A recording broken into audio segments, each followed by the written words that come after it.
Nous sommes aujourd'hui à Saint-Estève pour une double inauguration. La première, c'est une piste cyclable entre Perpignan et Saint-Estève. Et la deuxième, c'est l'inauguration du réseau de chaleur de la métropole de Perpignan et de Saint-Estève.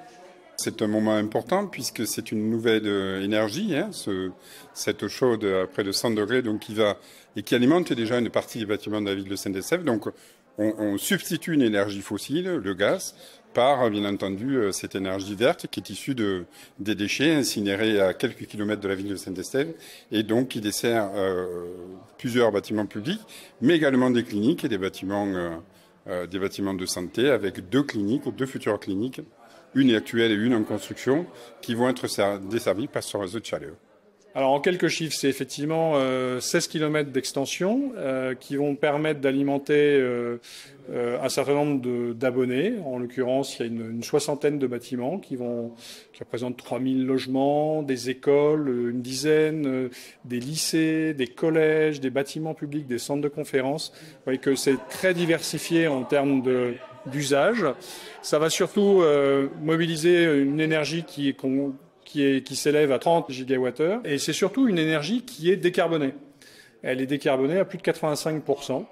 Donc il y a une vertu à ça, c'est-à-dire qu'on accompagne la collectivité dans sa politique de décarbonation, puisqu'on va éviter l'émission de l'équivalent de 6000 tonnes de CO2 par an. Et en l'occurrence, pour imaginer les choses, c'est comme si on extrayait de la circulation 3000 véhicules. C'est un investissement global d'environ 33 millions d'euros qui est subventionné à hauteur de 13,8 millions d'euros par l'ADEME.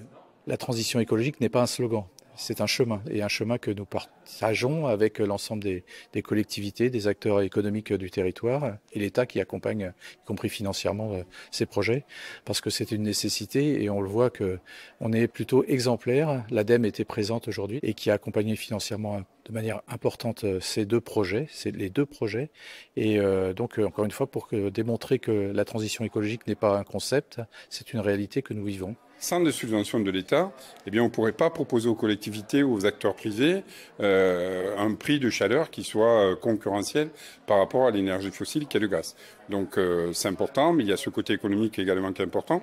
Et puis on s'inscrit dans la durée, c'est-à-dire que dans 20 ans, pour les générations futures, pour ceux qui nous succéderont, ce réseau de chaleur restera propriété de la communauté urbaine.